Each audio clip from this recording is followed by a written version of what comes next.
Carl was a very unique individual. I lost him on September the 27th, 2018. He was shot and killed on Norfolk Street here in Springfield, Mass. 4 streets over from where he was raised. The night in question, I got so sick. My son called me several times between,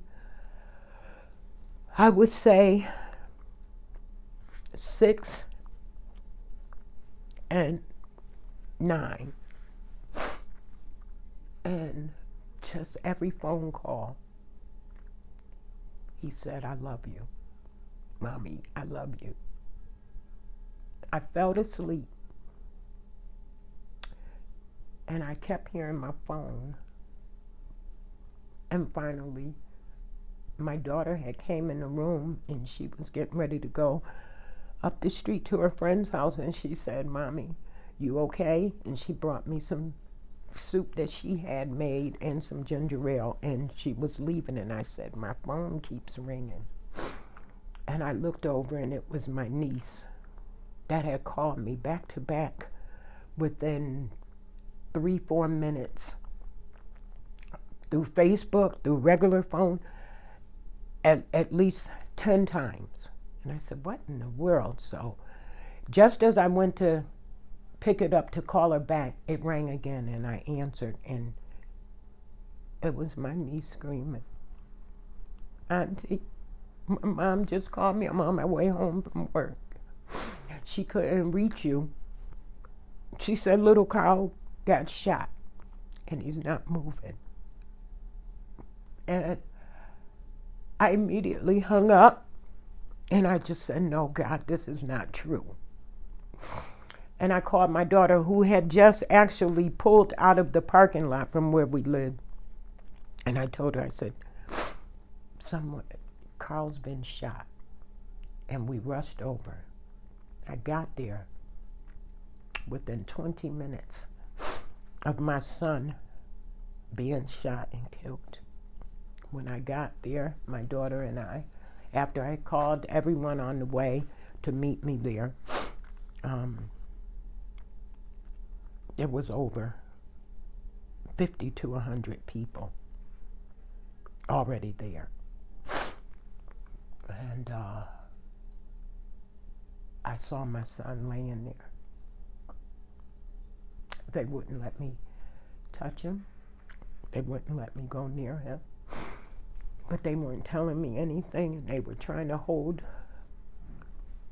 us from going over. And they kept telling me I couldn't touch my baby.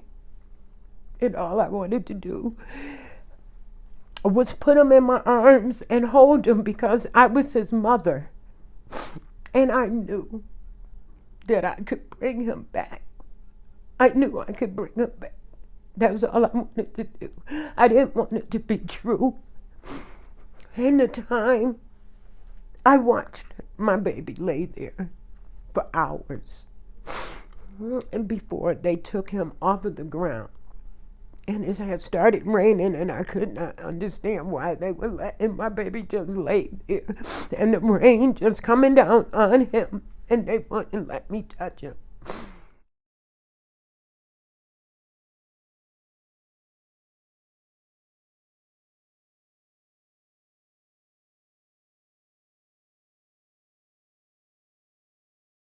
We have a homicide unit, and I feel like our homicide unit needs to step up and figure this out.